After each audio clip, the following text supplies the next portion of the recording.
সকাল সকাল ঘুম থেকে উঠলাম। আর জানেন তো নারীদের সকালে ঘুম থেকে উঠে হাঁড়ি পাতিলের গলা ধরতে হয়।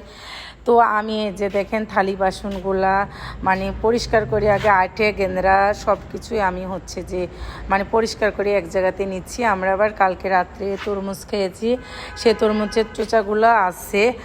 আর এগুলো আমি সব আটে গেন্দ্রা কি করব জানেন, তরমুজের চুচা মুচা সবগুলো আমি একখানে জড়ো করে নিচ্ছি। ভাত টমেটো সব কিছুই পরিষ্কার করে আগে নিচ্ছি এক জায়গাতে।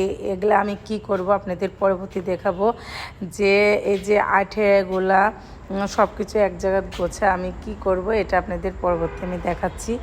তো এই যে পাতিলের তলাতে ভাতগুলো লেগে আছে, ওগুলা হাসড়ে আমি যে এক জায়গায় জড়ো করতেছি। এগুলো সব দেখেন জড়ো করে আমি কোথায় নিয়ে যাব এবার বলি। আমি তো টাইগার মুরগি পালন করি, এটা তো আপনারা জানেন। এই টাইগার মুরগিটা সব কিছু খায়, আঠে কেন্দ্রা চুচা মোচা ঘাস সবজি কাঁঠালের চোচা তরমুজের চোচা সব কিছু। তো আমি নিয়ে যাচ্ছি দেখেন আমার টাইগার মুরগির খামারে। তো টাইগার মুরগি এই যে দেখেন আমার এটা খামার।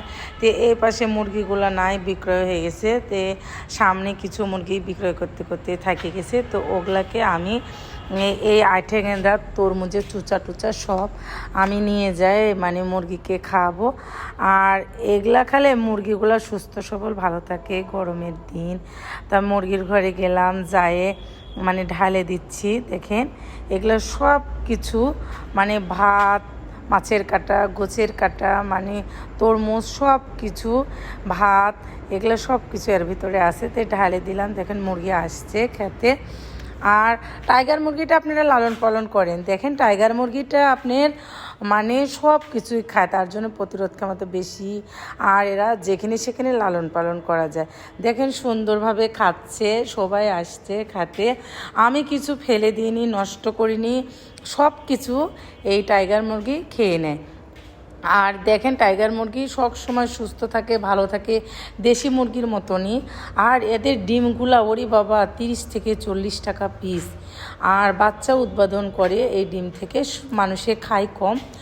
তো মাশাআল্লাহ দেখেন যে মুরগিগুলো সব নাড়াচাড়া করে খাচ্ছে তরমুজের চুচা ভাত। খাইয়ে দেখেন কতগুলা খায় নিল। তা আমি আসার সঙ্গে সঙ্গে চলে গেল, যে দেখেন তরমুজের চুচা খাচ্ছিল। আমরা খাইয়ে ফেলে দিছি, ওগুলো আবার টুকা টুকা একবারে লাদা করে খাই নিবি। তো দেখেন এই যে দেখেন আমি হেঁটে যাচ্ছি আবার খাচ্ছি।